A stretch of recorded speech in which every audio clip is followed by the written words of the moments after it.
So, alternate reality games, whatever you call them, I'm calling this a digital adventure called Z. In the next 10 minutes, I'm just going to do three things. Very briefly, tell you about me and why I'm here, and then give you a very brief outline of Z and a quick introduction to PlayStation Home, which is where it lived for most of the time. And then I'll try and draw some coherent conclusions about what it means for storytelling and how it can help you. So, quick bit about me. I'm initially a writer. That's my training, that's my skill. I come from a very traditional kind of writing background, writing for theatre and radio and poetry and advertising and film, and also I directed and produced a few shorts. I was first exposed to the games industry on Perplexity, as Christy mentioned, which began in 2005 and ran for 2 years, offering a £100,000 prize at the end of it. Now, I started on there as a writer purely in-house, but got more and more stuck into the production side of things, basically making a lot of the video and audio content, and then more organizational stuff up the chain.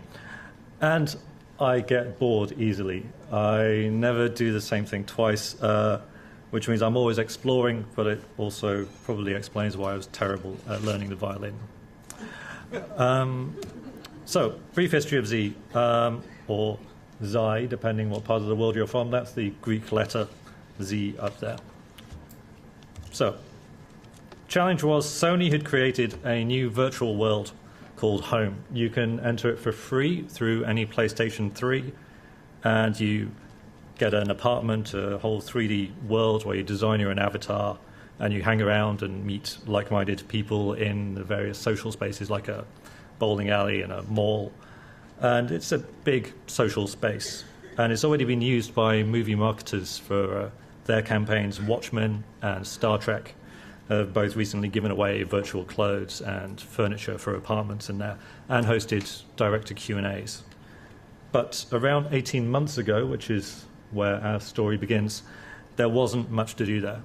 It looked very beautiful, but there wasn't really anything to bring people back. They'd come round, have a look once, and see no reason to come back again. So our challenge was to be that reason to come back. Like most social networks or websites, basically Sony wanted to bring more people back more often, more of the time. And they wanted to build a sense of community between the users of Home, within Home, and also maybe give them something to talk about outside of Home too. So, we created Z.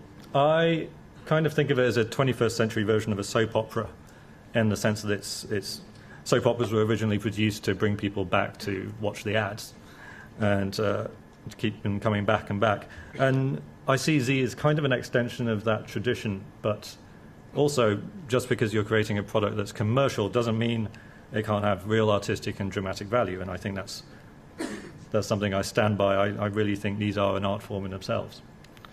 But unlike the old soaps, ours used a wide range of different media at the same time, so not just PlayStation Home, but also the wider internet, print publications, real-world live events, and about an hour of video in various little film segments. We updated it every weekday for 3 months in 5 different languages: English, French, Italian, German, and Spanish. And just to be clear, we were catering for Europe and North America only. There are different versions of Home for Japan and Asia, and we weren't covering those. So, as I said, I'm basically a writer in background, but sometimes I have discovered that you have to put gameplay first. Sometimes story has to take a back seat, just so that you're giving the players, your audience, the most fun. And the soap opera parallel holds true in terms of story as well. The structure of projects like these, as Lance was saying, tends to be quite open, not so much 3-act structure as multi-character, multi-strand, sometimes dramatic, sometimes quite domestic. We usually had weekly cliffhangers to leave people excited over the weekend, and with different plot lines coming to prominence and kind of dropping down at different times. In the case of Z, just to give you a very, very quick summary of the main plot, we had our fictional heroine, Jess, who was supposed to be one of the original developers of Home. and she suddenly went AWOL, leaving her colleagues to work out why. And it probably had something to do with the side project that she'd mentioned working on called Z. And now she was off on the run around the world. That's basically the storyline. One of the magazines that got interested in Z tried to write a timeline of the story once it finished. Fans of the 3-act structure may wish to look away now. As you can tell, it's not really a 3-act kind of story. It's much more kind of soapy in its structure, much more varied. And while it might look all over the place, that's kind of part of the beauty of a cross-platform game like this. You can take people all over the place. You can surprise them. You can have bits of story happening in different places almost simultaneously. And you really can expand the experience in almost any direction. And I'll run through some of those examples in a minute, rather than take you through the whole thing. But just to step back a minute, we knew from the beginning that Z was always going to be a game, very much a game, not so much a story, not so much an experience, but a game. And nDreams, which is the company I was working for making this, was founded by a guy called Patrick O'Lunik, who has spent a dozen years working in the console games industry. He's very much a games veteran. And my role was really to champion the storytelling side in the studio. So in every ARG, there's a balance between gameplay and story. And in this case, the game side kind of took precedence because it was for gamers, about games, based on a PlayStation 3. So if they had a PlayStation 3, you knew roughly what kind of audience you were dealing with. And if there's a fun enough reason, this probably goes across any ARG. If there is a big, fun enough reason, you can always stretch a storyline to accommodate a great piece of gameplay. So this was a game for gamers, for PS3 owners. But even so, not many of them would have seen an alternate reality game before. So we had to come up with a way of introducing people gently and not making it seem that they were getting into this big zigzaggy mess. So we created 2 strands, a casual strand and an expert strand. And a few people have mentioned already this idea of having different levels of engagement in your audience. We basically made that very visible and very clear by having these 2 separate sets of challenges and 2 separate scoring systems.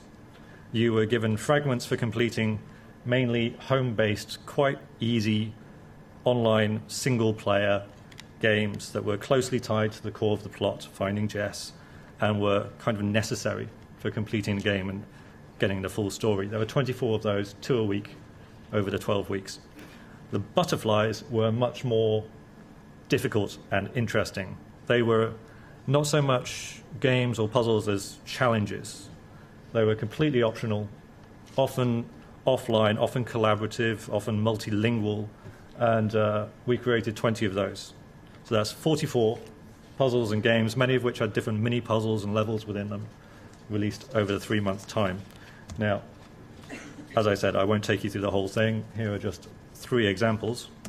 First one, a music video. We commissioned a guy called Paul Ballard up there to write a song with a puzzle in the lyrics, and we created this video, which was playing on a loop in Jess's apartment in home. And it's a horribly infectious song, which I won't play for you, which has a Romeo and Juliet theme and talks about looking out over the balcony. If the players went to the balcony of Jess's apartment and looked out, every 10 minutes or so they'd see a yacht sail past that was named Capulet. And that was the solution. A nice kind of easy, fun thing that used lots of different media, but all within home.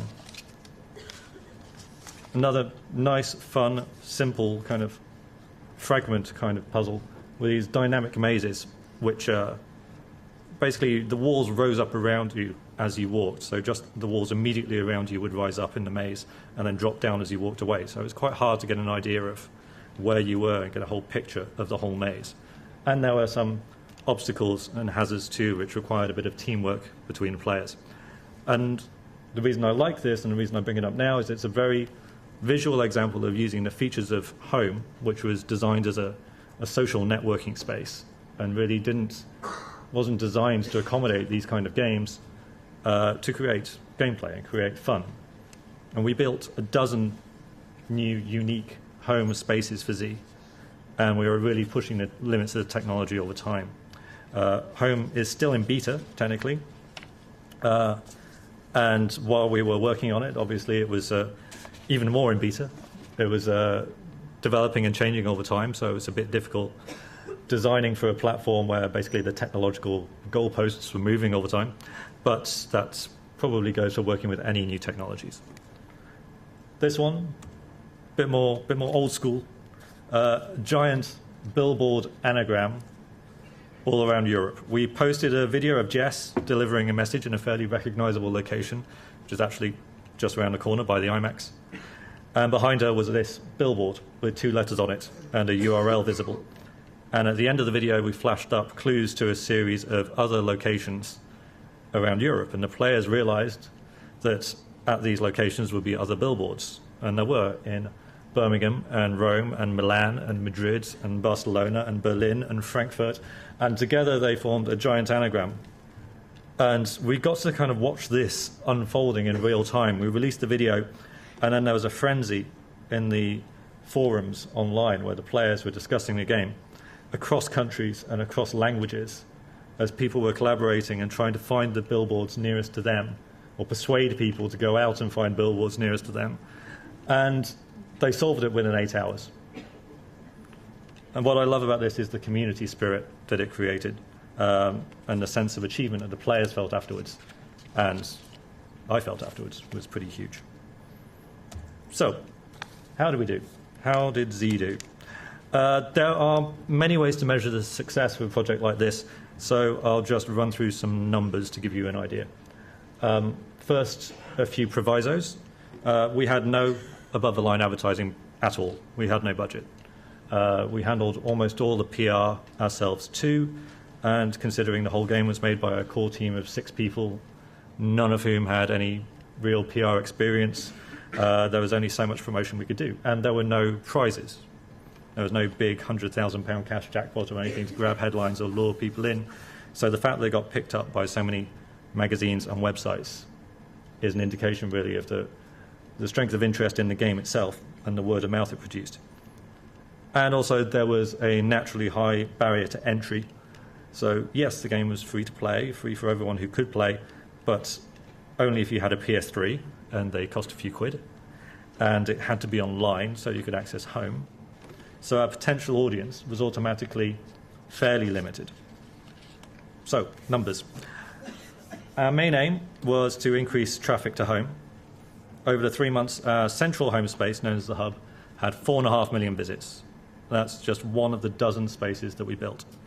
And once the game ended, we made a slightly revised version of the hub as a space for the community to continue to hang out. And even though it's a static space now with nothing changing in it, it's had another 500,000 visits since the game ended, meaning that the hub has had 5 million visits in 6 months, which is as many as the Great Wall of China has had over the same period. That's your factoid of the day. Anecdotally, some players have said they went from visiting home maybe once a month to spending over 40 hours a week in there. That's only the most dedicated players, of course, but that's a full working week for 12 weeks, fully immersed. And if you think about the fortune that advertisers pay to get people's attention for 30 seconds on TV, you know, we grabbed people for hundreds of hours over those 3 months. Okay, I'm being told to wind up, so I will. Thank you. Okay.